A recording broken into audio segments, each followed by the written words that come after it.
NFL week number 5 is here. We're a few minutes late.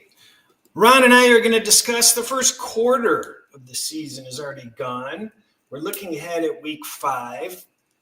Ron had some homework to do and a few questions he wanted to ask. So, Ron, we don't see you. How are you feeling? Tough question, but I feel like I'm making small progress. So progress is better than relapsing. And, it's good to talk football. Let's put it that way. It was a little bit of a rocky week, but feeling okay right now. So it's good to talk football. Thoroughly enjoyed week 4. I think some of the conversation we had last week, brainstorming some of how to parlay different things and move things to Monday night and look at some of the favorites and putting money line on them. It just all came through. So pretty happy. It's nice when a plan comes together. So I'm doing minor experimenting myself and trying to get myself into the same mode I was last year. And so there's a different pathway to get there, which is kind of interesting. So I committed blasphemy and I used, instead of betting some college football sides that I liked, I just kind of felt I could really use the extra points. So instead of betting them straight, I used them as front ends of teasers going into NFL, and they worked out. I only did 2 of them, and the points mattered, so it worked out well. Yeah, it was an interesting week because we're not going to talk college, but last week. The only reason I played 4 of the games that I played is because the line was off by 5 points or more, according to my power ratings. And if they would have used my power ratings, all those results would have flipped and the other side would have covered. So the points did matter in the college. And the NFL, I just didn't want to take any chances. I split up my Houston bet between parlays and laying 7. I split up my Colts bet between Rams minus 3.5, which was kind of a toss-up game as it turned out, and the money line, and did some other good things. Kansas City was a power rating play. Chicago became a power rating play. Unfortunately, I was forced to take Carolina, who was a power rating play, and that had no chance, and it was pretty obvious. But a lot of good stuff. And the New York Giants, we talked about flat spots. It's not just who you play, but when you play them. You and I were on Green Bay week 3 against Green Bay with Cleveland. And last week we talked about the Chargers being in a pretty flat spot against the New York Giants. And that worked out too. So if we can bottle up week 4 and make it become week 5, I'd be a happy guy. Yeah, I actually forgot my paperwork from last week, but just glancing at it, started off with a chop. Well, the Thursday game went great because I had both sides of that game leading into the weekend, but Minnesota didn't go quite as I expected, but the teasers all won there. They made the difference. Disappointed. Did I take it? I don't think I did have Tampa. Yeah, I had some Tampa. That's right. So that made a difference there. Lions showed up. I think that's good news. Titans. Well, we'll talk about them later. Yeah. Titans have joined the Saints as my lowest power rating teams. I think we let it slip out last week. One of the teams that is sneaky at this point, they ended up beating San Francisco last week outright. Yeah, don't forget you were querying before that game on going under, and I said I would not do that. Yeah. And I said, I better wait a week. And I did not have Jacksonville. If I had one regret, it was probably not trusting what I was seeing from Jacksonville and comparing that to the mass unit that San Francisco had. I think a lot of smart people were on Jacksonville last week. And I was smart on a lot of games, but I completely decided not to play that game and probably should have looked at it closer. That Colts was just brutal.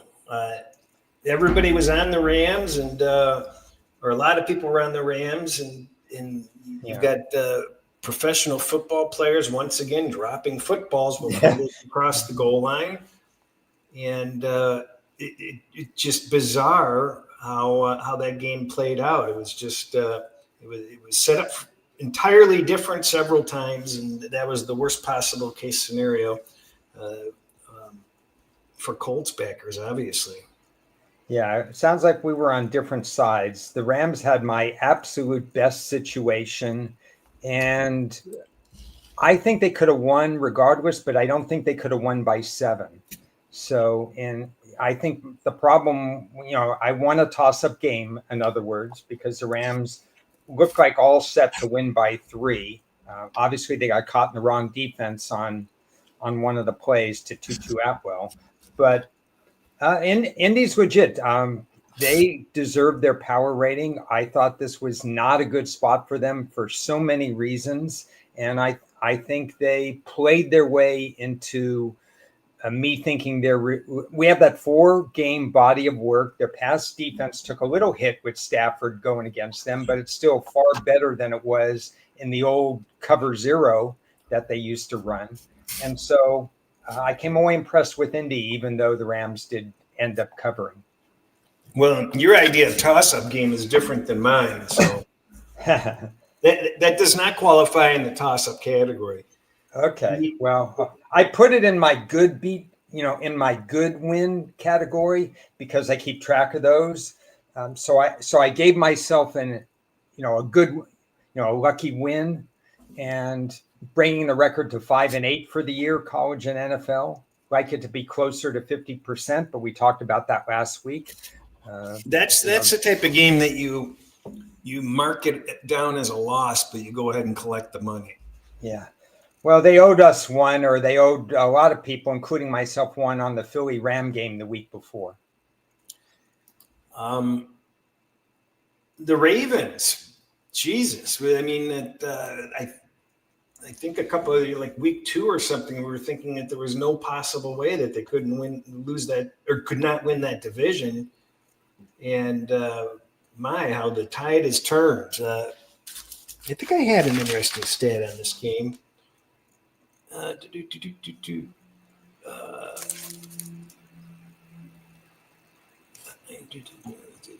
There's been 14 teams, I believe, that won double digits. I know I can't even read that. Mm-hmm. There's only been either 14 or 16 teams that have won double digits one year and started off the following season 1-3, and only 2 teams have made the playoffs in that situation. And that's the category Baltimore is sitting in at the moment. I was surprised that Baltimore was a favorite by kickoff. Based on their defensive metrics, I don't know where you had them rated, but I had Kansas City as a power play. I had not expected to have that as being a top 3 or 4 play. It made it into the conversation. Probably should have been higher, considering that Worthy was coming back for Kansas City, and Baltimore's defensive metrics, they look off the charts bad compared to the previous quarter century of Baltimore defensive metrics. Yeah, it's Harbaugh again, and I just have a markdown. I don't even remember what it was this week, but just more ridiculous coaching on his part came into play again. Do you remember what that was? I actually don't, even though I was watching some of that game. I was kind of flipping between that game and the Ram game. So yeah, I think they're in a little bit of hot water at this point. It's going to be tough. I lost my. So I didn't play Green Bay Dallas for good reason because I think both teams can't play defense. Any thoughts on that game? That was annoying because I did have a portion of my wagers on -0.5. Fortunately, the bulk of it was Green Bay +3.5. So that was okay, but it was really, really annoying to lose -0.5 teasers. I don't know if we mentioned it on the show. I know I mentioned it to you preseason. I looked everywhere for a proposition of how many ties there would be this season. You did mention that to me. Yeah, you did mention that. There was no way in hell games were not going to tie this year. It's just the nature of it. And we saw that in action, in one of the first overtime games of the season. So it's going to happen again. And I should have known better than to leave that. You can't think that the Cowboys and the Packers are going to tie, but you're never expecting a tie. And I feel so bad for the survivor people that took Green Bay because you have to win. A tie knocks you out. Yeah, very interesting result between Green Bay. They're just something not clicking with them, and Dallas plays no defense whatsoever.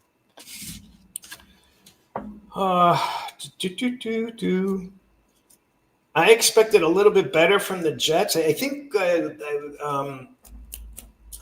who's their quarterback again? Fields. Yeah. I think out of 46 quarterbacks, the last 46 quarterbacks that have played, he's the only one that doesn't have a win. There was somebody posted that within half an hour. So yeah, I guess he's got to get the monkey off his back. But, the Jets certainly could have covered. They just shot themselves in the foot, and as the one player said, and then we shoot ourselves in the head. So that's pretty much what they do. Yeah. The kind of penalties that they have, those false starts and so on, that's a real problem. I mean, that's so self-inflicted. It's just they gave themselves no chance. And it was a fluke they were in the game because they had Fields stopped on that 43-yard touchdown. In reality, the Jets put in quite a bad effort if you really look at it. So if the playoffs started today, the Cincinnati Bengals would be a playoff team at 2-2. Are you aware of that?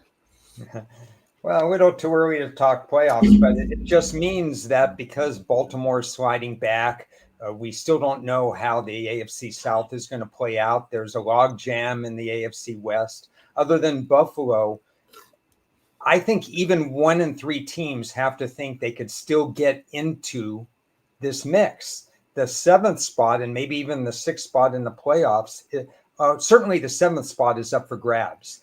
And because of that, I think 1 and 3 teams have to look at this and say, we're still in it. Any other surprises from last week? Last week's surprises.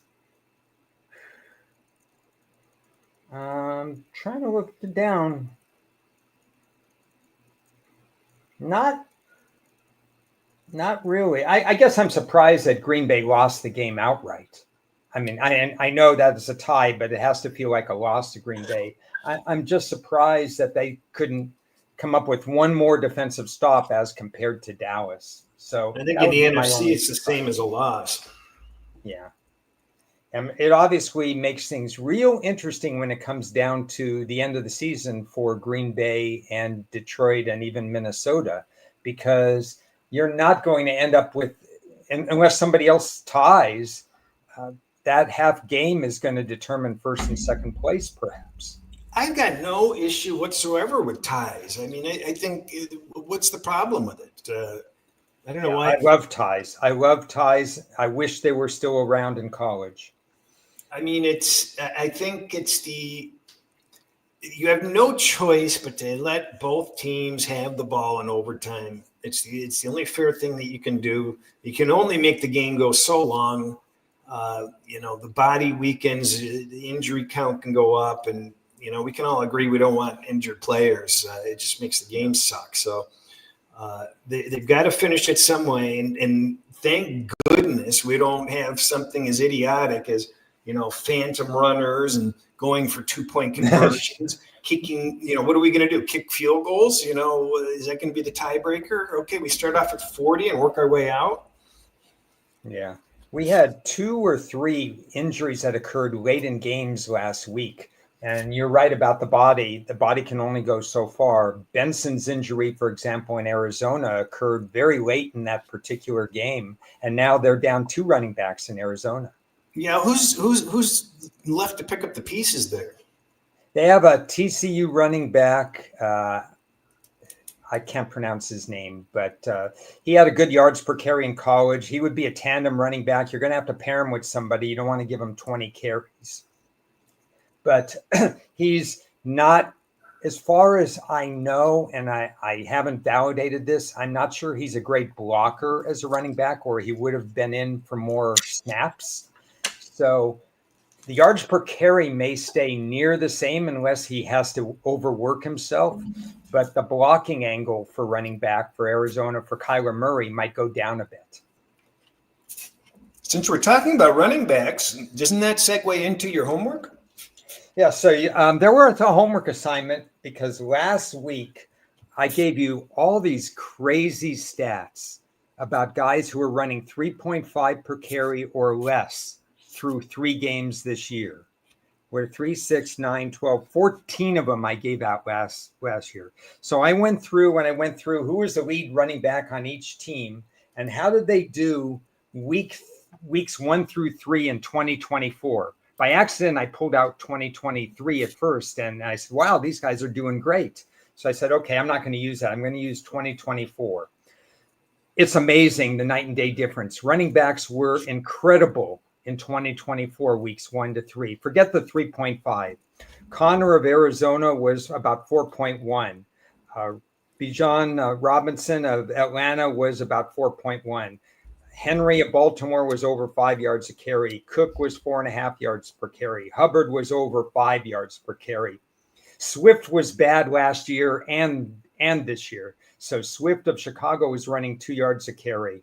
So he was the outlier. Chase Brown, who's running 2 yards a carry this year, was 7 yards a carry last year after 3 games. Ford of Cleveland, a team that can't run the ball, was 5 yards per carry. Montgomery he was about 4.6 yards per carry. Gibbs was 5 yards per carry.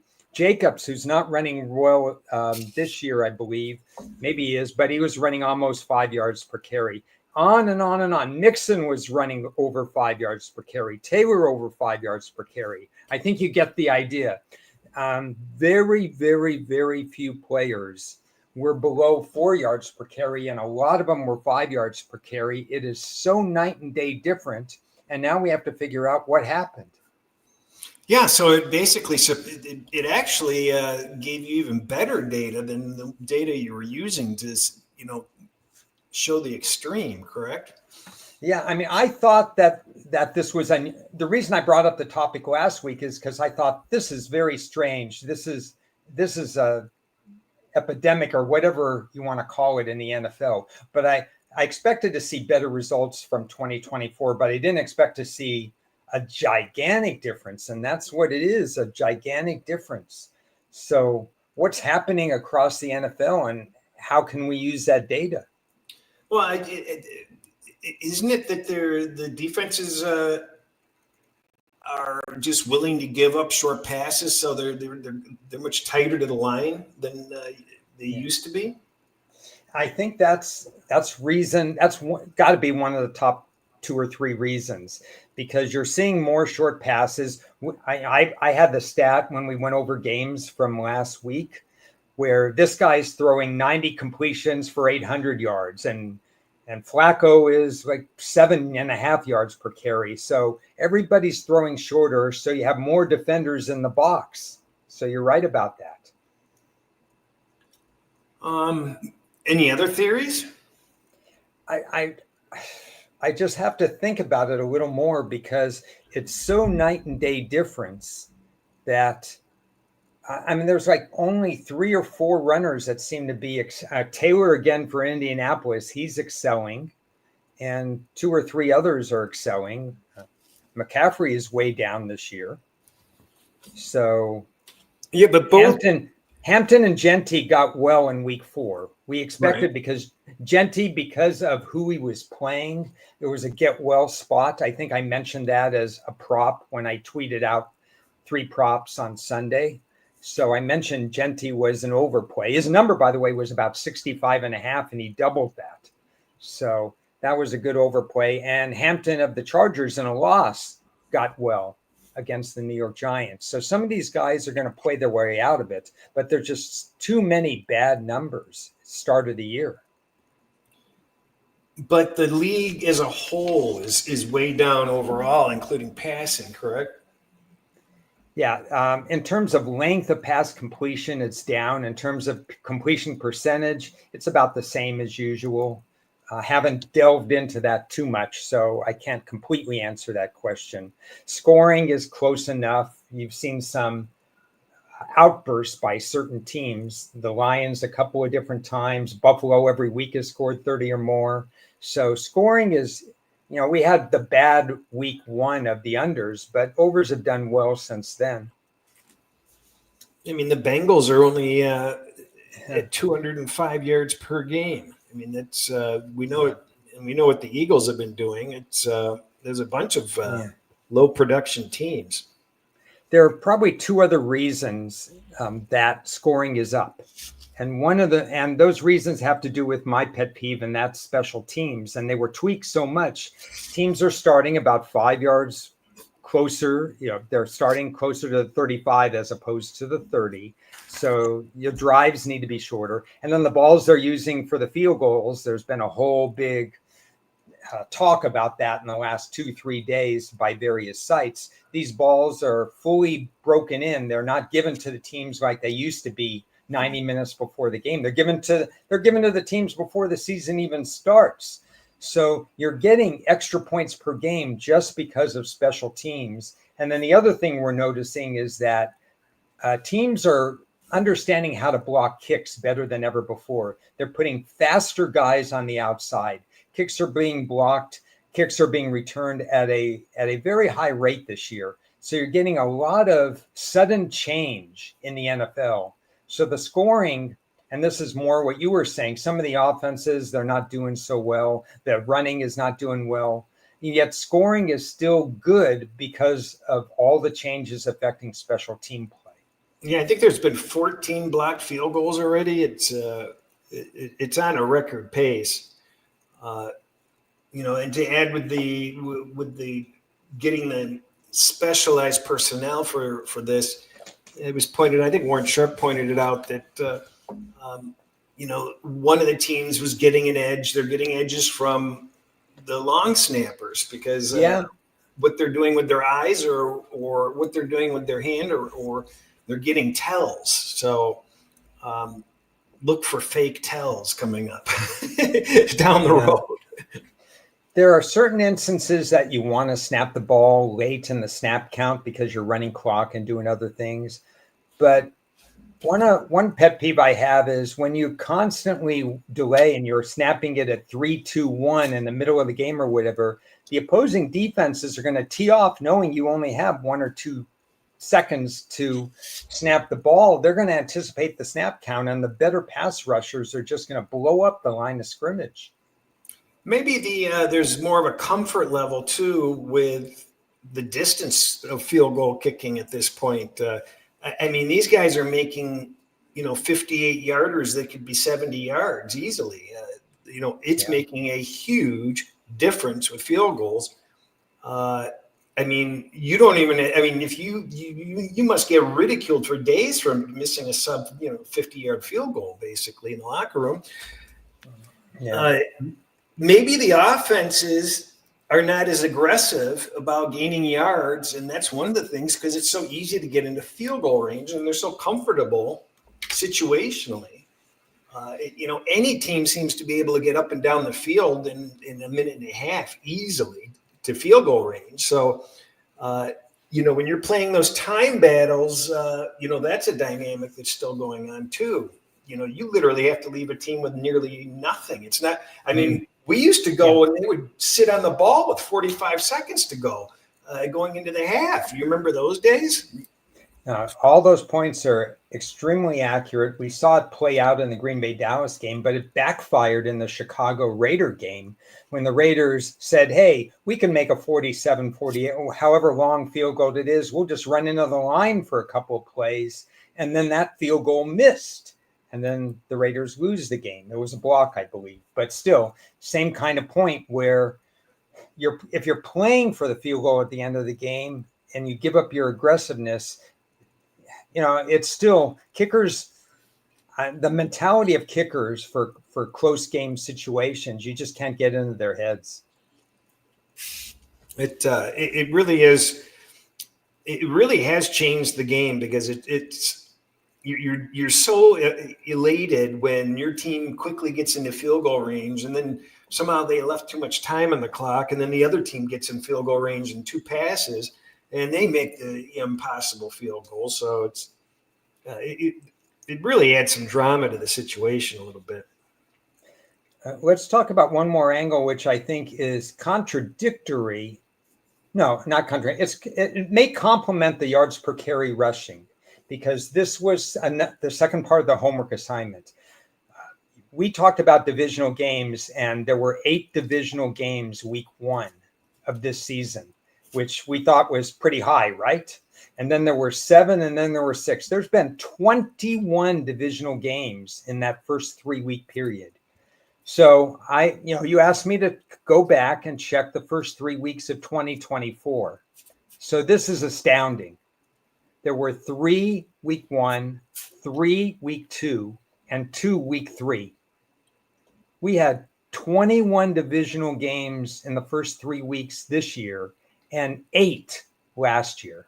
Explain that. Well, that could explain the drop in production. Let's see what happens here after this week. The divisional, well, actually, there's a handful this week, isn't there? It may explain some of the yards per carry because these teams face each other twice. So if you have the same running back facing relatively the same defense with the same coaching staff, maybe that familiarity would would do something as far as the run game. It's still more pronounced for that to be the only reason. But we only have 2 divisional matchups this week, if I am correct here. So we should look for increased production this week, I would think. Yeah, we started to see increased production from the running backs. Hampton got well after playing 3 divisional games. He played a non-divisional game. And Genty got well, and he played a non-divisional game too. So maybe there's something we can learn from this. Boy, you're going to have to put it, everybody who's listening or watching to this, put it in your memory banks. Chart the number of divisional games that we have next year, 2026. And maybe play some running back unders in divisional games early and some running back overs in non-divisional games. How about that for just off-the-cuff brainstorming? Yeah, no, I think that's solid. I mean, you have to think about these little quirks. Anything that's different, or anything that's much different than previous years, there has to be angles, like you said. There has to be a way to attack that people aren't thinking about. Yeah, it was when I did this assignment this morning, I was thinking, wow, this is a real good, in all of science, not football, in all of science, you could do 100 experiments and only 2 or 3 are meaningful, but you still have to do 100 to find out if something is meaningful. Same thing when we do queries for NFL data. You and I, when we do queries, a lot of them don't produce anything. They produce 50-50 spread results. But the ones that are meaningful, that's nice to have. And we touched on it before with where people will give out stats like, this is the record in September or October. Well, what does that mean? There's different number of weeks in those months. There's so many variables. it's such lazy, you know, information gathering or data sharing. It's ridiculous. It's preposterous. And if people don't realize when they're looking at all these different stats, anybody can sit there and pull up, you know, data history of how, you know, teams do, but go deeper. How are the players doing? How are the teams doing in various situations? Because the team motivations in divisional play versus non-conference play are going to be, you know, significantly different. You know, home and road significantly different. There's a lot of like little nuances that you can micro search and find, you know, relatively strong data to support doing things that are atypical. So Yeah, I agree. Well, we have injuries again this year and this week, and I guess we can blend that into the games for this week. That sounds good. San Francisco, the Rams, it sucks to see the 49ers, you know, so dinged up. I talked about it last week, didn't I? I know I told somebody you don't come back early from turf toe. Barry Sanders had turf toe. It's one of the most painful things you can have. It's not a quick, easy recovery. You really need to be overly cautious. And the dumb thing about this was San Francisco was free rolling. You know, they were winning without him. Give the guy an extra week's rest. And now, you know, he's in jeopardy. I have not heard for sure whether he's in or out this week yet. Have you? Based on line movement, I would guess he's not going to play. Yeah. And you're absolutely right. And there was a short week coming up. I forgot about that. Yeah. They should never have played him this past Sunday, because then they could have had 4 extra days, played him on Thursday, and then 10 days to recover after that. It was a sweet spot for him sitting week 4, and they got greedy. Yeah, that just makes no sense to me in the least. I just can't figure it out. It's amazing you've got these, you know, teams worth as much as $12 billion, and, you know, you can't get the right staff to know what to do when the clock's in a certain situation, and you can't, you know, figure out an injury situation better. They're just there's missing logic sometimes in what these teams do. Yeah, when my wife and I are watching together and she sees something or I see something that, why are they doing this or whatever, I always say, and they get paid to make that decision.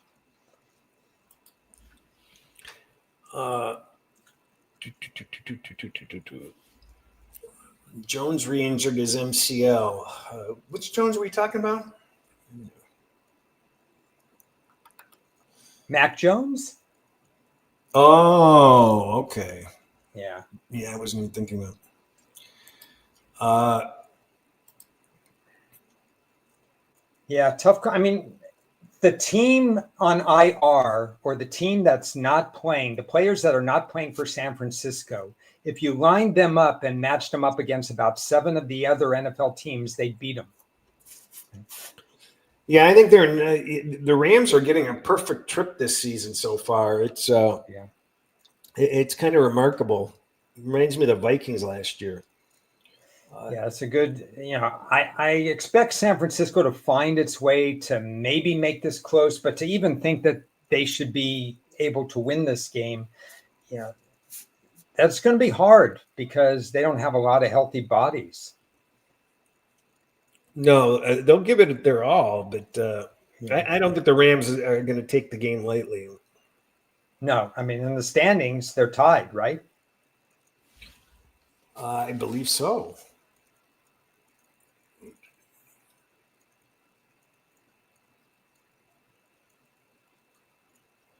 I was just saying, I forgot to mention some things. So 6+ point favorites are 16-2 this season. And they're 56-6 overall. I I mean, we're having an unprecedented favorite win and cover type thing, or just win outright. You don't see, you usually see underdogs win outright more often. Yeah. And so we're waiting to see, can we be ahead of the curve and figure out when that's going to happen? That's the question. Are there going to be some matchups where we could say, wait a second, why is this team hasn't earned the right to be favored by so many points? They could lose the game outright. I think it's going to happen, but like last week, I was saying, okay, I like to play underdogs, and I came up with a bunch of teams that I liked that were favorites. So I'm waiting for that week, and I don't know when it's going to be, but it's going to happen where the underdogs are going to flip things over. I'm just looking through last week's results again. It's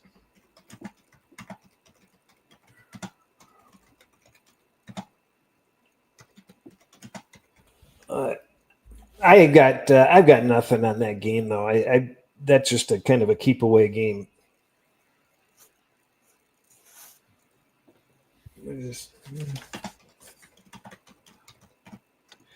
Totals are 32 and 32 entering this week, so even Steven.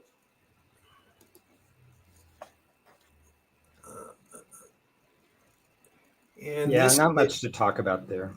Oh, here's an odd thing this week.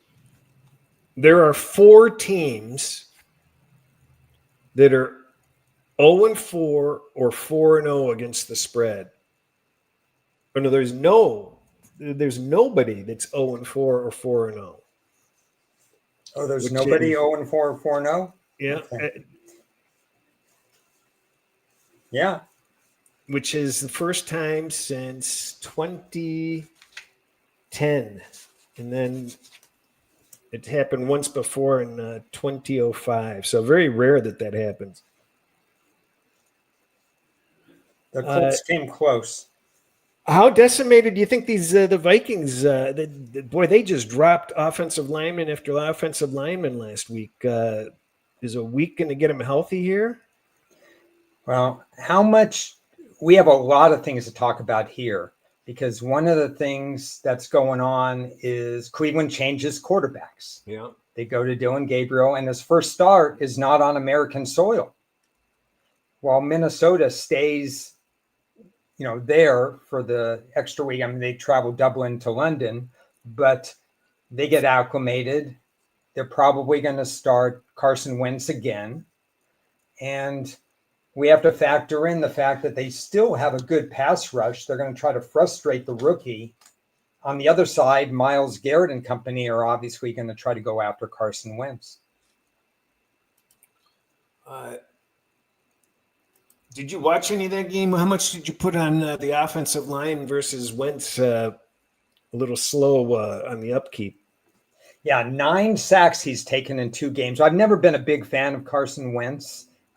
So I think part of that is on him, but I have been saying that something's going on with the Minnesota coaches, that they're not coaching this team up with the free agents they got. I understand there's some injuries and Darisaw has been slow to get back and stuff, but I still expected more out of Minnie with the same coaching staff for a few years in a row.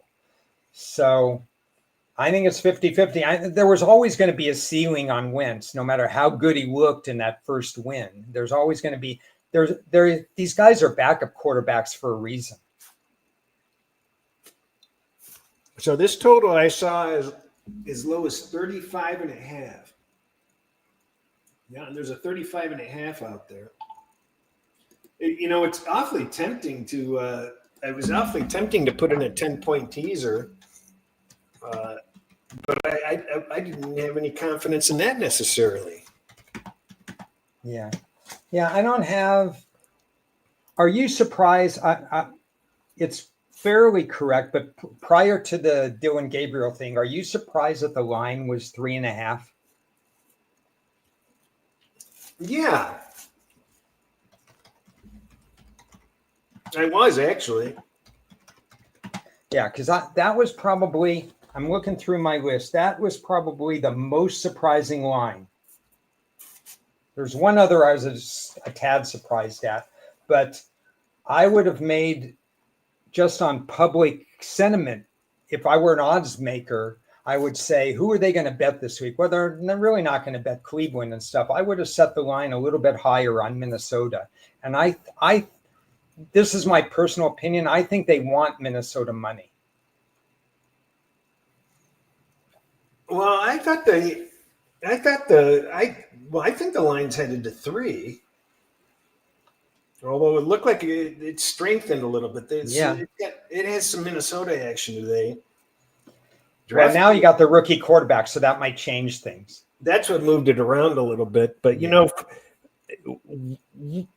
they're putting the rookie quarterback on the road in a foreign country against a Flores defense who's 9-1 against rookie quarterbacks. You couldn't put the guy in a worse situation, frankly. Yeah. I mean, the whole foreign soil thing, he doesn't get this. You look at it this way. Russell Wilson was benched. They bring in Jackson Dart at home. Anything that could happen for the home crowd for the New York Giants was a plus because they were booing Wilson out of the ballpark. If Dart started fine, all of a sudden, the New York Giants, who are not a great home team, have something to root for. Now you got Dylan Gabriel, but he's far away from home. So it's kind of a weird situation.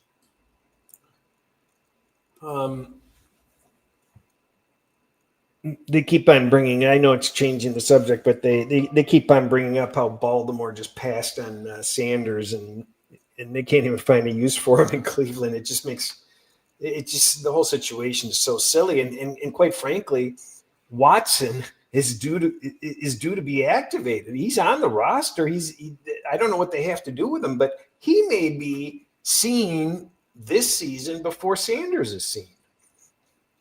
So there's 2 quarterbacks out there, and I don't think Cleveland. I think Cleveland should figure out things differently. They just have weird metric system anyway.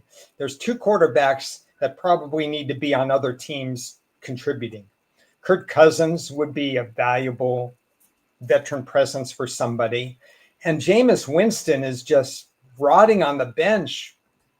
I know he's a turnover-prone guy, but he can stretch the field and he can do some good things offensively as well. I don't understand why teams are just saying, "Oh, let him just stay with the New York Giants."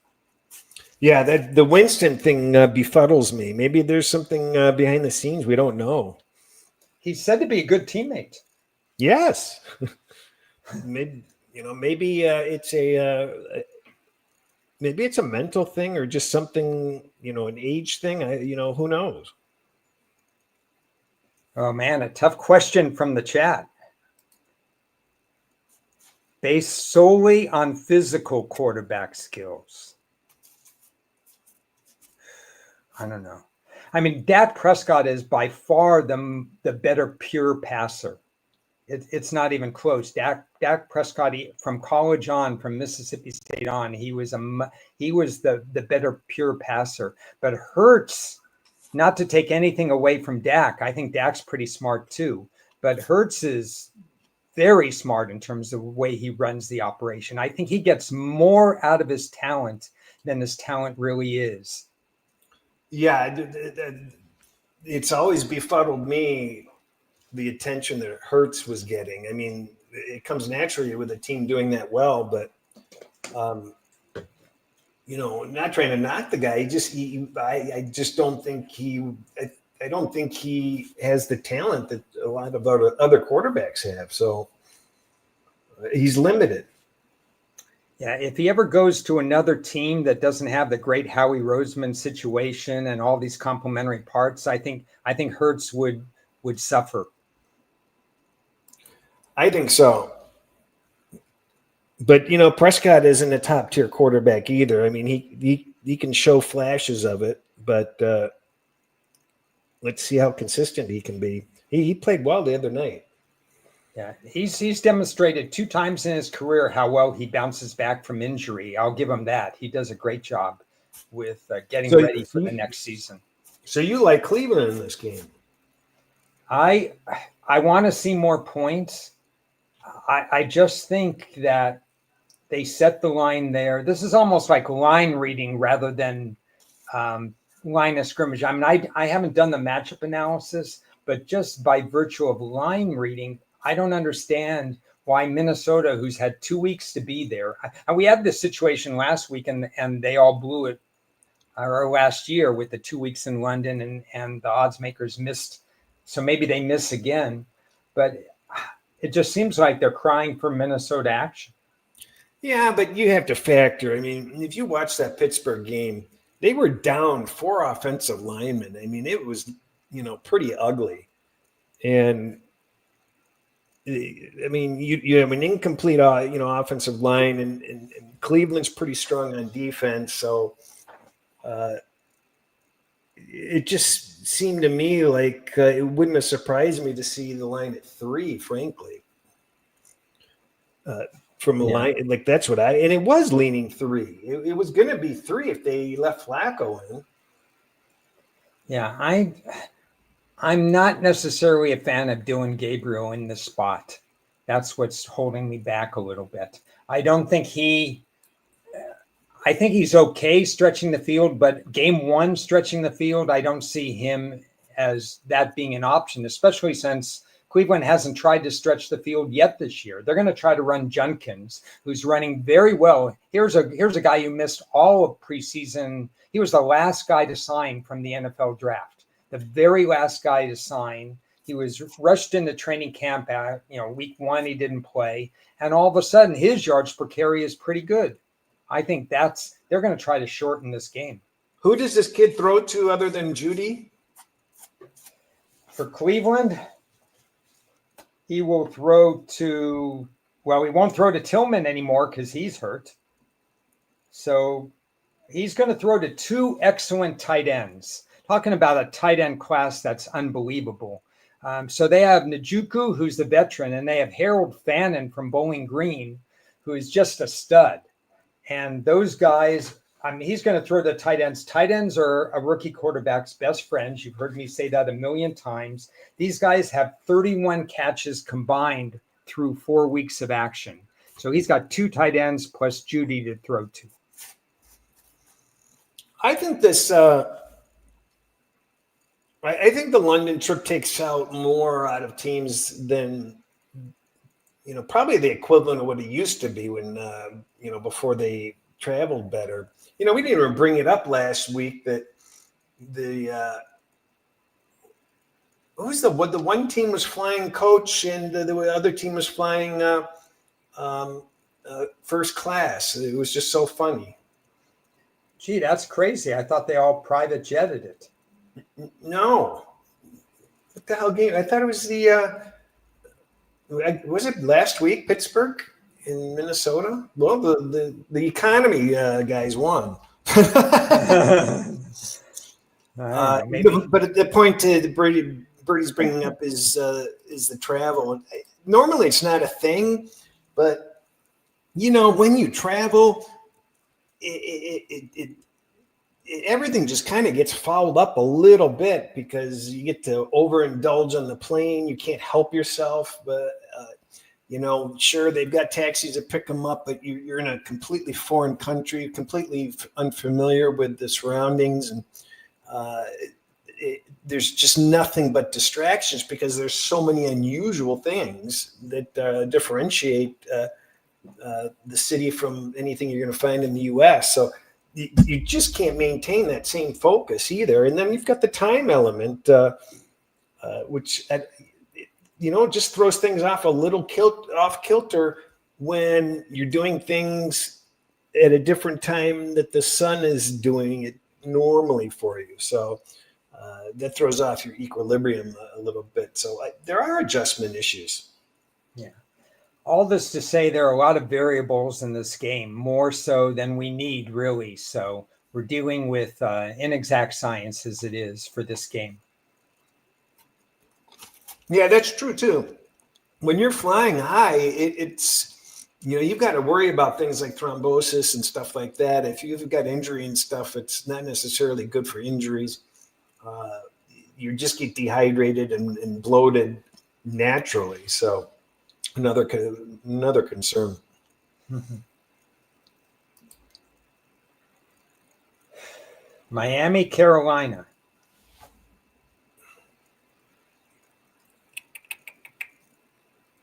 Well, they should have traded Hill. What the hell were they thinking? I mean, the writing was on the wall before preseason started. I mean, I just don't know. I just don't know. Yeah. Did you see Tua's little flip pass when he went behind the back? No, I heard the guy. I was listening to the game, and the guy was so excited about it. I missed it. Yeah. It was fun. It reminded me of Miami football 2 or 3 years ago when they were having fun. And maybe it's dampened a little bit by the Tyreek injury, but it just seemed like that was the kind of play that defined Miami's offense before. And HN was running well and so on. So the question is that dampened for good? I mean, in general, Miami has enough flaws that you don't think of them as a playoff team. But now that they have one win, if I'm Miami's coaching staff, I'm drilling into the players. We're 1-3 and we're one game out of the playoffs. So forget about the first 3 weeks. We just got to win. We need to build on that. Well, I think you'll get better quarterback play in Carolina. There seems to be a road and home disparity in that situation. Have you noticed that? For Carolina, you mean? Yeah. Yeah. Turns out Carolina was a little bit overmatched there. I talk about Miami's enthusiasm, but I do have more situations that favor Carolina in this particular game. I mean, he's actually going to go against a very soft pass defense. If Bryce Young doesn't look good against Miami, Bryce Young is not going to look good. I mean, that experiment with Bryce Young is almost over. He teased them with the second half of last year that we can stick with this guy, we can build on it. And if they go down to 1-4 after this game, I don't think you could build on it.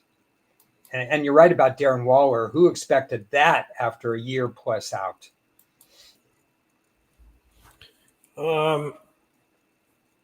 I don't see an edge in this game. I don't even see any consideration. I think that line is appropriate. Yeah. If anybody, I'm going to be looking at Carolina in this game. Dallas and the Jets, that's going to be interesting. I mean, certainly a short week. Well, no, it's not a short week. Well, there was a Sunday night game. Yep. So, it's shorter weeks for both a little bit. Yeah, a little bit. So I'll give you my little irrelevant fact that's relevant to me, but people may just say, Ron, what are you talking about? But Dallas went and played and won a shootout 40-37, I believe, against the New York Giants week 2. That game was played at New York Giants Stadium. Now they're returning to the same stadium where they've already had a win to play the Jets. And I believe that kind of the fact that they've won there before helps a team mentally. Now, it doesn't discount the fact that Dallas has a terrible defense, but I think having played there just 2 weeks ago and won is a perk for Dallas. Well, it's sort of like a subconscious, association with something you smell reminds you of a great time you had. It does affect your subconscious. You equate it with we win here. So I agree. Now, as far as the actual metrics of the game, the Jets, Dallas probably defends the run better than the pass because they have Matt Eberflus, who refuses to guard anybody defensively. Dallas beat the Giants. Dallas beat the Giants in Dallas. Did I mess that up? You're right. I messed that up. DT says you're like incompetent. Yeah, that was a mistake. Well, then forget it. Well, but I still do believe that. Yeah, I mean that concept works, but well, so much for that. So they will play the Giants again in that same stadium, but that's later. So we're going to knock that out of the equation. So we're going to look for them to either be happy or sad the second time around. Way down the line. So, okay. Erase that thought there. Good. I don't have to look at that game now. He didn't say incompetent. He said inept. I didn't see Geno Smith, but I heard it was a sight to behold. It was just complete and utter misery. He had three interceptions and looked even worse than that. Yeah, so I may have been wrong when I said that Geno Smith and Sam Darnold were about the same, because it turns out Sam Darnold's outplaying Geno Smith. So a lot of people thought that Geno would be way up over Sam Darnold, but Geno's prone to this stuff. He gets you to the mountaintop, but he can't get you over the hill sometimes.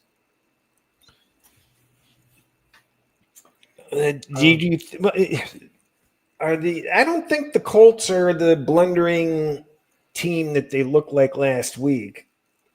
Yeah, I mean, they made mistakes last week, obviously, that cost them, but they showed that they belonged. So I know they probably think on the plane ride home that they let one get away. Vegas this season, this is where we get into a little bit of the quartile talk. Won't bring up that much about it this week, but this starts quartile number 2 for Vegas. They're in a situation where if they want to even sniff the playoffs, they have to compete in this particular game. The question is, can they compete in this particular game? Because Indianapolis looks good. We saw the Raiders off a bad performance by Geno Smith. If you're looking at just last week's recency factor, you're going to say, well, you can't bet the Raiders. But I have reasons that I like the Raiders plus 7 points in this game. Well, I can't blame you. It seems like a lot to be giving them. I mean, I won't be betting them, but just because I was just surprised it was that high. But I believe it deserves to be at least 7. Yeah, by power rating wise, I would make the game 6.5. So I don't think there's a real edge in the odds. I like the situation. I'll be delving into the matchups. I think Geno Smith is better than last week. Well, it's pretty hard not to be. He has to be if they want to have a shot. Well, the over in the Tennessee, Arizona is lighting up like a Christmas tree, up to 43. I wonder if that's because they think Arizona will pass more because of down 2 running backs. I haven't.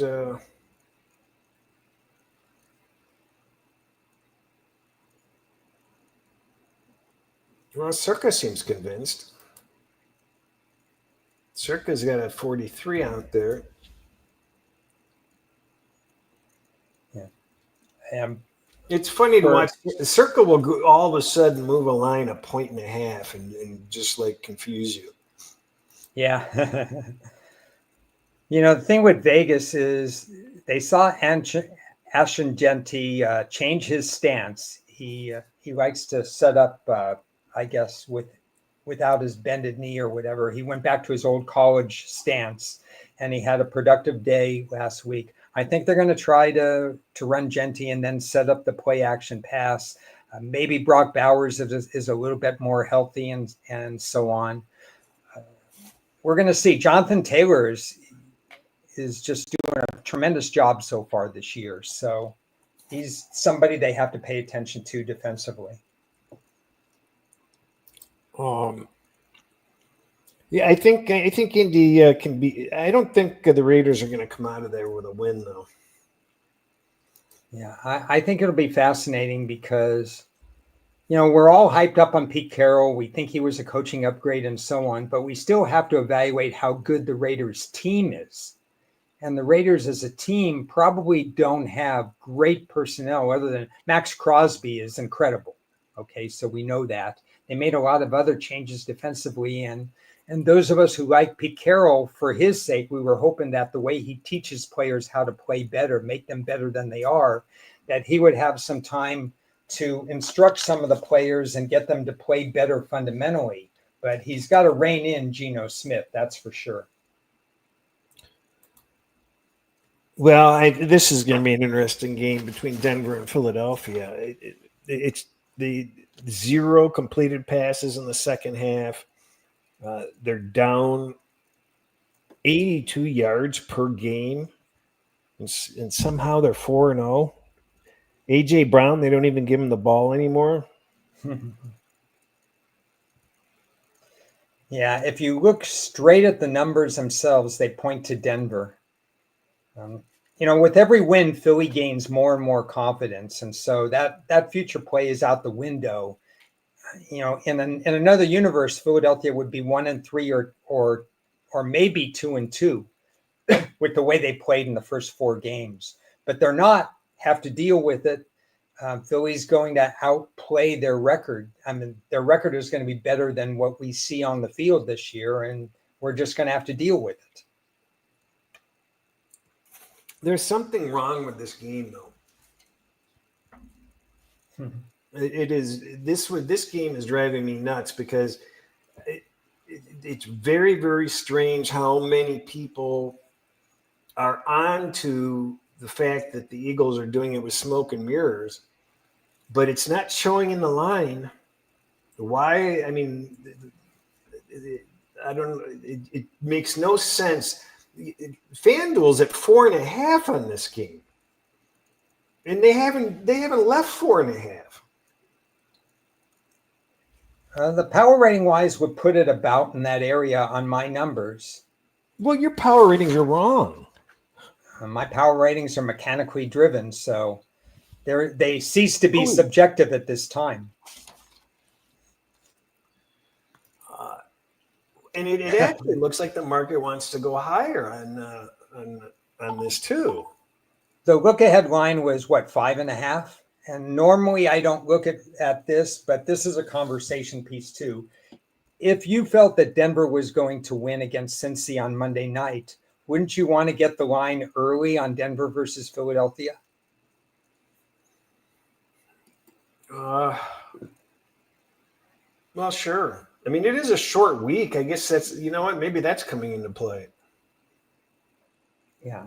I think there was value in the look-ahead line, and I'm guilty of not really looking at look-ahead lines beforehand. I casually look, but not to bet them. But because we had these standalone Monday games, I said, okay, I like Denver. What's going to be the line, whatever. And it all backfires if Denver loses on Monday night. But it's not like Cincinnati was in a good situation at all on Monday night either. So I think sometimes there's value in looking ahead if you have a predisposed position on a game. Absolutely. I agree 100%. I'm just adding up what I had bet on this game already. Keep babbling while I look at this. So I assume what you're doing with this game is more of the parlay teaser variety than the straight variety. I guess I haven't done very much with it at all. Oh, well. Yeah, it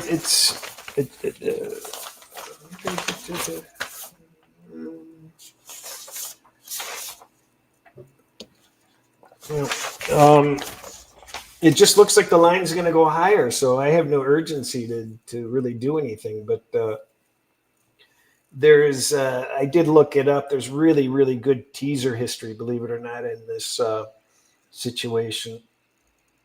If you like the dog, so that would be a non-traditional, non-Wong teaser that actually does work. Look at that again. I think I mentioned it either week 1 or week 2 that Philly was going to be this year's Kansas City. They'll find ways to win, but not by margin. Even though they've covered a lot of these games this year, we know some of those covers were not legit.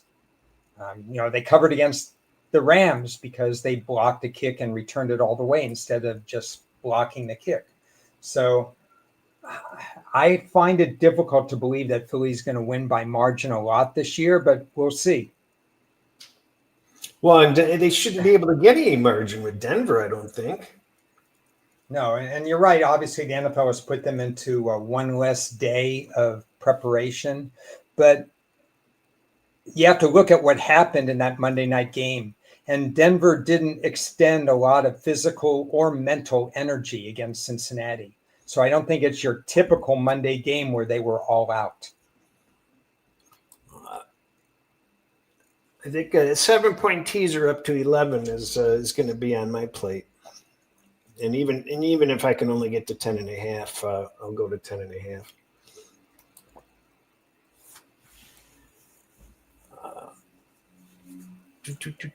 Okay. Giants in New Orleans. Ugh. Yeah. Well, the one thing I will continue to say is the Saints are giving absolutely max effort. They are. Yeah, they're so different from Tennessee in that regard. You have two teams that are at the bottom of the pile regarding power ratings, and the Saints will not quit.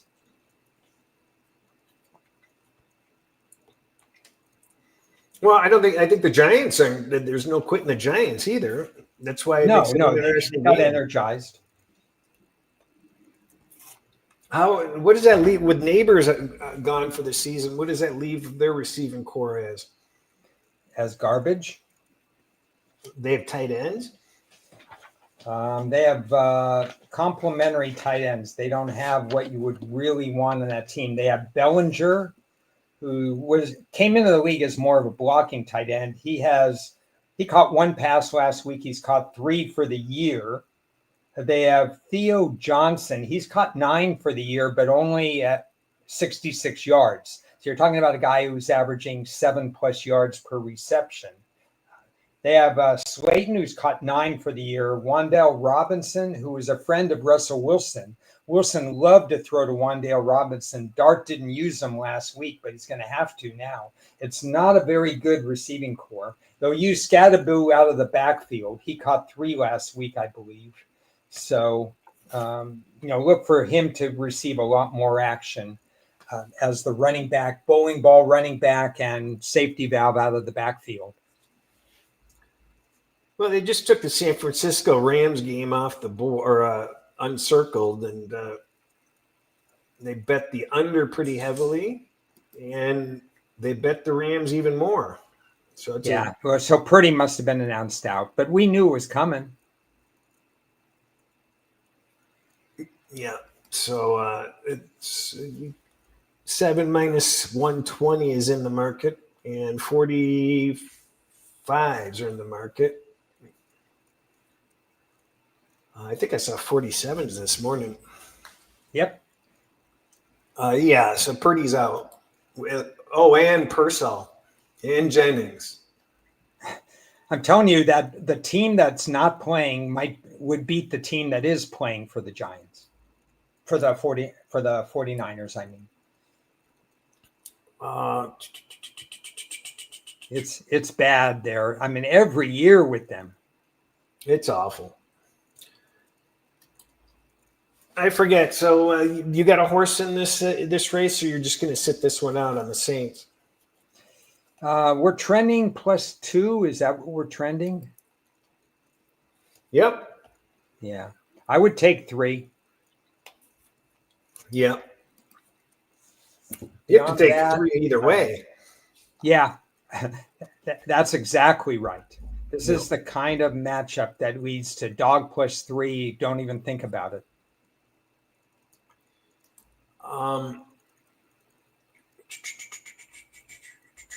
Houston and Baltimore. My gosh.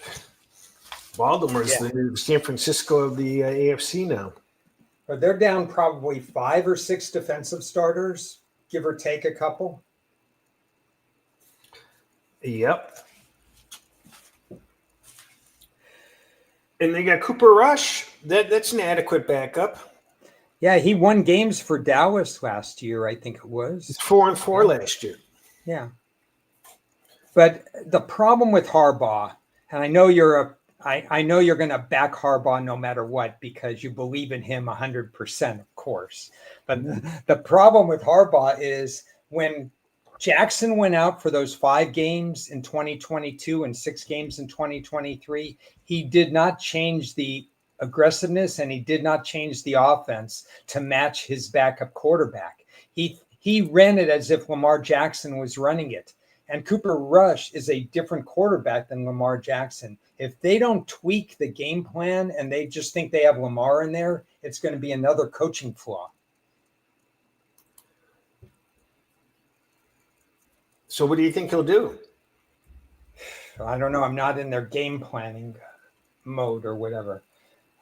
Houston, there was a get well spot last week. I don't know how many times I talked about that. So that worked out. But Houston doesn't really match up in this particular. I mean, they've had problems against Baltimore in the past. This is a very strange matchup, and it's a real tricky game. I don't know what. It's going to be an odd game, and they've got the bye coming up next week, so that could be. I don't know how they feel at this point. Yeah. So the unbalanced 17-week schedule instead of the 16 brings up a valid point. Do you count Baltimore's first quartile as done, or because they have a bye week, week 6, really their first quartile includes this week, and then their second quartile is we've got to get things going after the bye. Yeah, absolutely. That's a very big difference because if we were in the old quartile system, this would be a good spot for Baltimore. But I think Baltimore is still in crisis mode right now. They're not thinking of quartile number 2. That comes with the bye week because it's coming up right now. So this game is off the chart strange. Yeah, I don't know what to make of it. Everything about it seems wrong. I mean, there's so many, and I agree with what was said that sometimes injuries are overblown, but when you have so many of them, like Baltimore has, all of a sudden, it has to have some effect. And Houston just isn't right. They didn't look right last week even when they won. Don't you agree? Yeah, and they looked right defensively because they took advantage of a great matchup. They just didn't excel. They scored 26 points, but they left points on the table, indicating that their offense is not there yet. And part of that is because their offensive line is below par and they're not running the ball well. Woody Marks, who I really like, he's Matt Forte to me from a different era. He's going to help a lot, but I don't think he's going to be a premier rookie running back. They're going to need to do more than that. I wish they would have fortified their offensive line a little bit better than they did. I like the KP comment. Thanks, KP. I think that's an excellent comment. Yeah, I agree. The offensive line gets covered by Lamar's, ability to avoid tackles and such. Rush is in a different boat. Houston's pass defense is still top 3. So Rush is not going to get any free ride against this particular defense. So, we'll see what happens. It might lend itself to an under if you think that turnovers will. I don't even know what the over-under is because I didn't even set a line on this game. Yeah, 40, this is it's pretty low. Pretty low. This is a very big point that we hadn't brought up. We probably should have. But we don't look at advanced lines often. It has been a 10-point swing in the line. Yeah, that's pretty crazy. I guess if I had to, we've had this conversation, how much do you downgrade a quarterback? And it depends on who you're facing. So I would probably agree to where the line is right now, but I'd still be scared that Houston isn't firing its offense on all cylinders. Interesting game for sure. Tennessee, Arizona just moved. They bet the total up, as I mentioned. It seems to be sliding down to 7. There's a 7 and there's an 8.5 out there. And they've been out there for at least 24 hours. So my honest assessment of this game is that I have no interest in it. Is Tennessee quit already? It's so close. That coach may be gone soon. If there's an embarrassing loss, he'll be gone. When's their bye? Who? Well, they don't have a bye for a long time.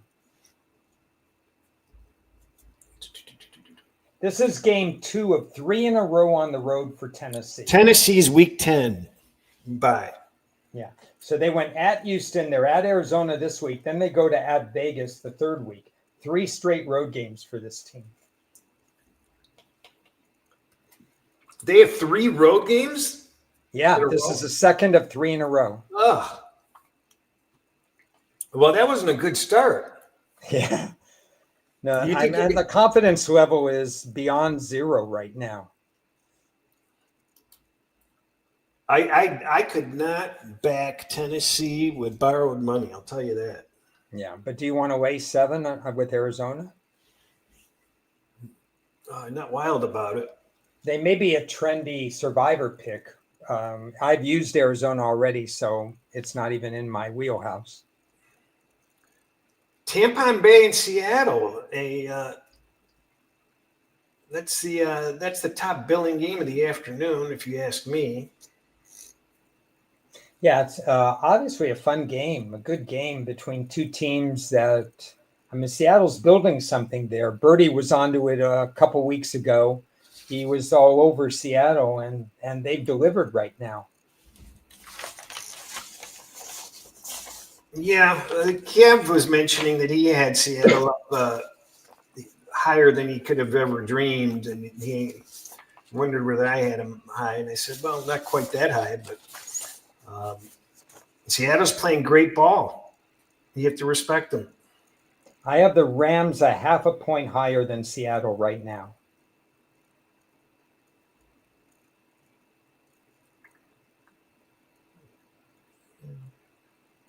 I don't know if you have the same opinion. I'm sorry, you can't read my notes here. Let me see where I have them rated. I think I have Seattle rated higher, probably. Oh. Yeah, Zach, I agree. I got them tied. I got them the exact same rating. Yeah, so you were right there. I agree with Zach. This is a sit back and enjoy the game, most likely.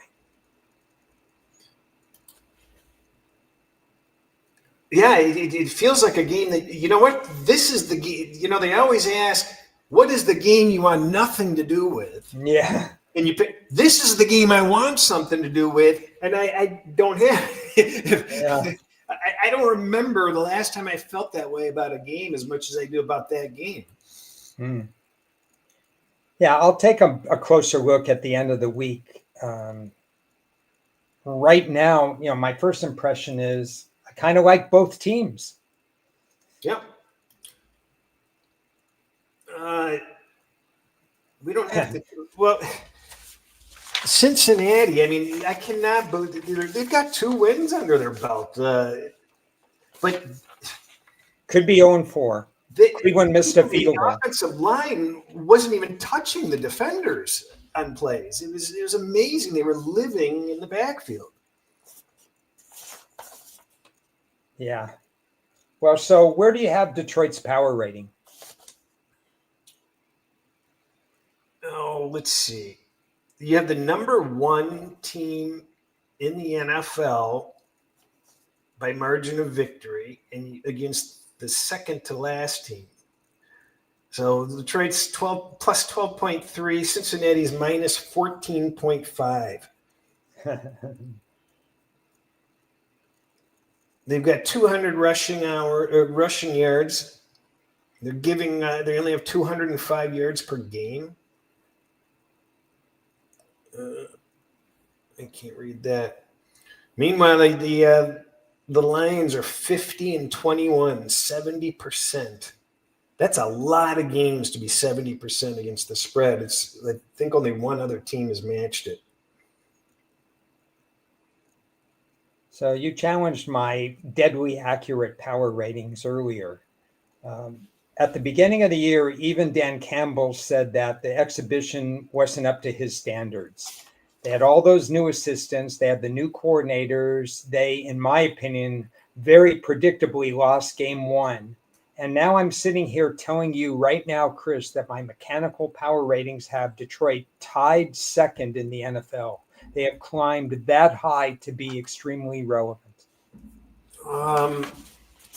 I was actually shocked to see that they were either number 2 or number 3 on my sheet also. So we have agreement. That fast. Yeah, it just and I didn't make this up. It just the numbers just work itself out in terms of where it is, just like yours. So that's where they are.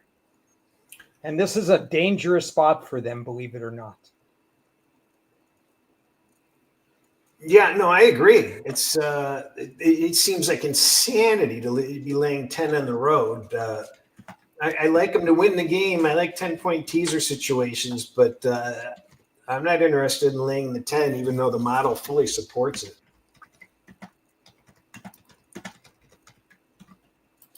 Yeah. Do you still write your power ratings on the bathroom walls? No, I put them on the closet now. Yeah, I have all my power ratings. I mean, they're all on the sheet here that you can't see because I'm not on camera. But I will post every once in a while. I posted them on Twitter X. So, unfortunately, in this NFL, you know how many power ratings are circled because of critical injuries? San Francisco, we know. Miami just lost, Tyreek Hill, so I have to see how they adjust. The Giants just lost a very important player, Neighbors. We have to see how they're going to adjust. Tampa Bay lost Evans, which was evident in terms of how, that hurt them against Philadelphia last week. Cincinnati, I'm still adjusting their power rating. Washington, we don't know about Daniels. We think he's playing this week. I don't know to what level. Chargers have lost both offensive tackles now. I have about 7 power ratings that are circled. Baltimore. Yeah, and you can only take power ratings so seriously. This is the first week I'm following up and down pretty much. And I'm trying to pay attention more to those filters I was weeding out in the off season. I'll have to see I'll have to be tracking those going forward.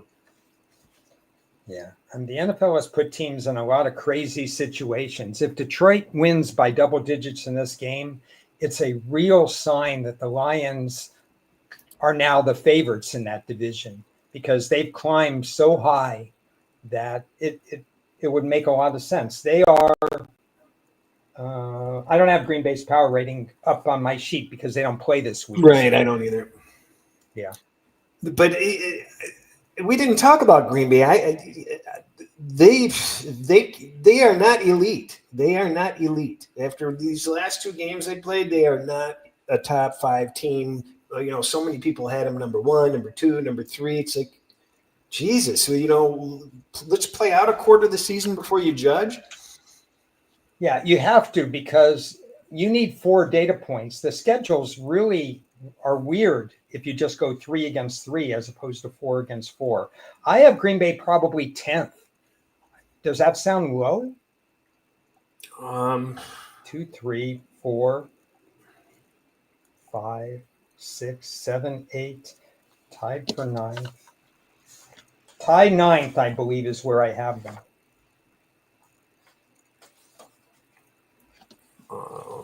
That means they're still good, but they're certainly not elite. I have them in this. I had them better than Seattle and the Rams. I have them tied with Seattle, exact tied with Seattle.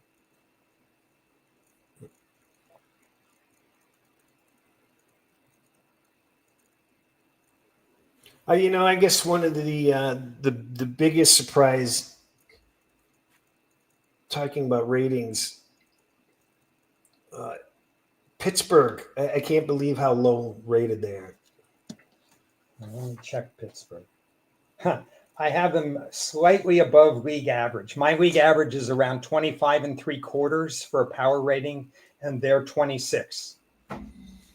Well, your power ratings are wrong. I've been told that before as the power ratings continue to win. Washington Chargers, I can't find a reason to bet the game. Are you kidding me? I had to get back at you. Well, we need some injury information, so I'm not even looking at it yet. Well, it's been off the table. Really, kind of like to get the line firmed up, and he was practicing today, so he supposedly, and he's a full go. Doctor's pass, so it looks like he's going to play. He'll play. Yeah, he'll play. What efficiency against this defense? That you have to factor in. And he's playing. He's not playing against Cincinnati's defense. He's playing against the Chargers' defense. I don't have much to say in the game. I really don't. We talked about this preseason, so I want to bring it up again. Maybe it doesn't come into play quite yet, but it's starting to come into play. The Washington Commanders have a vastly different schedule this year than last year. And you're going to start to see the swings with 4 road games in a 5-game stretch, more prime time games, more short weeks. Be very careful about handling Washington down the road. Yeah, maybe that's why I'm so apprehensive, because normally I don't know. Maybe I am going to end up on I might. If anything, I'm on the Chargers. Yeah, you got to wait and see exactly who's lining up where. Well, I don't know anybody that doesn't like the Patriots. So. In this one? Yeah. Okay, so I'll play devil's advocate. I don't like either team. Well, the numbers say that the Patriots are a play this week. What has to be concerning is basically who they've been playing, though. They're getting, fat against bad teams. So. But Buffalo's defense shouldn't be able to. I mean, they should be able to run on Buffalo. New Orleans made a game of it. It's a divisional rivalry. I mean, I know Buffalo usually has their way with New England, but it's a different crew this time. Yeah. So we have 3 factors in play from my end. One is Buffalo does a better job, or New England does a better job defending the run than the pass. That's a problem against Josh Allen. Yeah, it is. The second thing is the Bills have a weakness against the run, which is just what you said. New England's path to victory is clearly shortening the game and running, and I think they will have a chance to run, and that's clearly a New England edge. The third factor is why I'm not going to play the game, and that's because Buffalo got a wake-up call last week on how to be lethargic and sweep through a game. And at one point, New Orleans had the ball down 5 in Buffalo territory. So that wake-up call scares me. Yeah, that's a check against New England. You don't want the team you're playing to have had a wake-up call, but it wasn't a scary wake-up call, but it was. Yeah. I know the fans were a little antsy there. It is Sunday night, right? So you get that standalone game. Again, these are the kind of games, Chris, that I would rather have New England in a game buried with other games. Yeah, that's true, because Buffalo, good teams do not want to embarrass themselves on national TV. So it's a pass for me. You don't even like the under, huh? No, I don't like the spread on that. I don't like anything about the game. Kansas City looks like we were a little bit too worried about them. Was that just a flash of the past, or you see more of last week going forward being what the team is about? I was worried about them first month of the season. But then we saw what happened to Baltimore, and so the narrative flipped, and I liked Kansas City last week. I certainly didn't like them early in the year. But I will say this, they're going to get better. I mean, they, to me, are the slight favorite in the division. As much as I've liked the Chargers, this team is going to have Worthy. They're going to have Rashee Rice. Mahomes is stretching the field. If they can keep Chris Jones healthy, that would help. They still need a little bit more work on the defensive side of the ball in the secondary. But they have Steve Spagnuolo. I mean, they have, for a team that won how many division titles in a row, to be able to keep your defensive coordinator every single year is unheard of, Chris. It's absolutely unheard of. That continuity is why they keep winning. I just, I don't understand. I don't know. I don't understand these coaches that don't want to be. I'd much rather be the DC of a team like Kansas City than to be flaming out trying to get the Carolina Panthers healthy or something. Yeah, I love that. And I think so does Spagnuolo. I think he's really happy and he gets to be creative. He has Andy Reid's blessing to do whatever he wants to do with the defense. He has some say in the draft room in terms of getting an extra pass rusher and so on. Why would you want to leave that situation? What are you seeing about, you know what, I haven't looked at, how is Trevor Lawrence doing this season compared to previous? It's an unbelievably important question because with everything that's gone on positive for Jacksonville, would you believe that Trevor Lawrence is still not hitting 60% in terms of his accuracy? So it's not a good look. Now, he gets a lot of dropped balls too, doesn't he? Well, you have to have a lot to get to under 60%, with the league average being 64 plus. That's a standard deviation different. So you have a team that had, I haven't verified this, but according to somebody out there, they forced 9 turnovers last year. And now they already have 13 and they have 9 defensive. They're +9 in turnover ratio. So that's probably not sustainable. So you're getting a Jacksonville team full of confidence, which is an excellent situation here. But it's also a team that, I don't know, they're not in. I think they're going to regress to the mean at some point. Birdie was wondering whether we should be buying the Chiefs at this point. You could have had +350 last week for the division. Now it's only +139. So I think that ship sailed. That ship sailed. And in answer to that question, Birdie, I look whether or not it's a horse race, whether it's one of those head-on-head horse races, one-on-one. If you have more than one team involved, I don't like to do it. And in this case, you have Denver, Kansas City, and the Chargers. So it's a 3-team race instead of 2. That's a little too many variables for me. Texans +750 to win their division. It's not necessarily a bad thing. Have they lost? What's their divisional record? I don't know. What? You should have that answer on. I know. Just get off my back. They're 0-1 in division, but it was a road game to Jacksonville. So they have yet to play their 3 divisional home games. Indianapolis is playing like they're the favored, but +750 is a lot. But then again, well, I don't know. Now we don't know if they're going to beat Baltimore or not because Baltimore's banged up. Oh, the Lions +105, the Packers +115. I think the problem is the Lions' schedule is too difficult.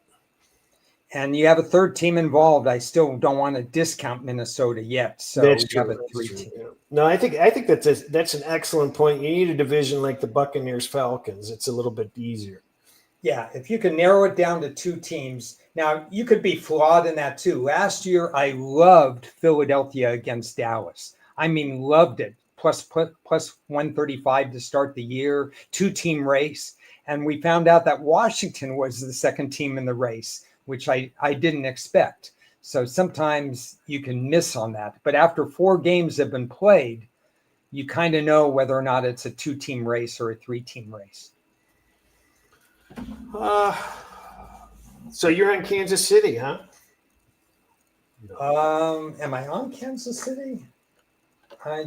Where am I right now? No, I show no value right now because my numbers match the odds. I think we see the line come down to 3. If you like, I wouldn't be surprised. I wouldn't be surprised at that. I don't think the line should be over 3 at this point, but yeah, my line was 2.5, but there's no way that I could set that at 2.5. You know how much KC money you would get? that's true. Great. I mean, it's going to be great atmosphere in Jacksonville. This is just one of those games I probably would rather watch than bet on. Well, very good then. I think we have run out of bullets. I can't think of anything else. Can you? Yeah, I'm going to save one of the topics for later. Okay. Because I think we had a full show. I Yep. think we covered a lot of ground in terms. That homework assignment was great, and we'll just see how it plays out. Offhand, I don't know where my plays will come from, materialize, but we'll see. It's only Wednesday. We got Friday, Saturday to worry about. So, as usual, love the fact that we had participation in the chat. So, thanks a lot. I don't think Kansas City gives a shit about the 1 seed. I think they go game by game, so to speak. Don't you? Yeah, I don't think they're thinking in the back of their minds. I think in the back of everybody's mind, it's Buffalo's 1 seed to lose. I just think Buffalo has built up so. I would be shocked right now, barring injury, if Buffalo wasn't the number 1 seed. Yeah, they've got the inside track. All right, so we're gonna stick with Wednesdays for the foreseeable future, aren't we? Sounds good to me. We get a little bit more information about teams at this particular point and a little bit more to delve into some of the angles and topics that we want to discuss. So it's a good brainstorming day for us. Okay, well, thanks for joining. Thanks for participating. Don't forget to subscribe and buy all the products we advertised on the show. They need See your you guys support. next week. See you next week.